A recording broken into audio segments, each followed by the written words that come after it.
Nasa Wara, nasa haya contacto com um time de Colômbia, de Bogotá, especificamente, kuta VP Volleyball, nanta hunga ding Superliga na Colômbia, kuta onde liga ng des mas alto, popo compare como um semi-professional league.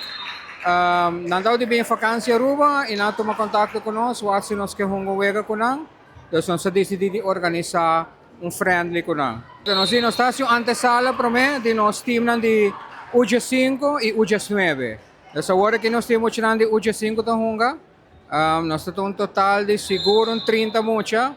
Manevo di nós temos hopi mucha, dus nós ilaga nos complacenan também para ter antesala de Ewega Internacional.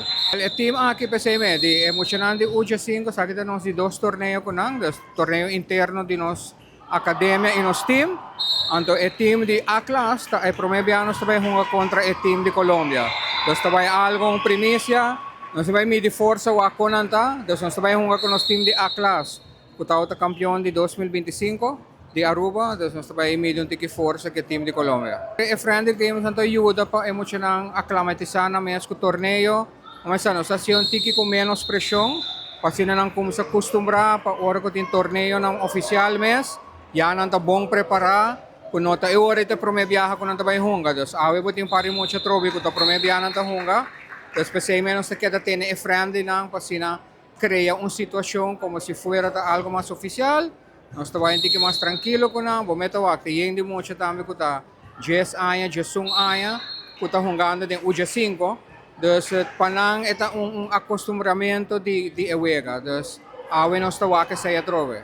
Sempre quando momento sponsor ta sunang ko ta ayuda pa mantener voleibol vivo, mi caragare si tu sponsor na nanda hopi pa mencionar, pero siguro gasa, siguro ACCA sa Aruba, e boss security ko sempre ta para nos tras. Tura voluntário nang maior nang kuta tuma ng tempo pa hiba na mucha training, busca ng training no sakit a costa hopi energia, pero sa itame ta ayuda pa crea un ambiente caminho mucho nampo hasi deporte riba un bom nível. Dus mi quero agradecer tur gente, mi quero agradecer também AVA, por siguro ajuda nos a awe com nos por haya uso de zal de sport hall kina de Centro Deportivo Betico Cruz e também pa assinado nos a autorização para ter friendly aqui awe.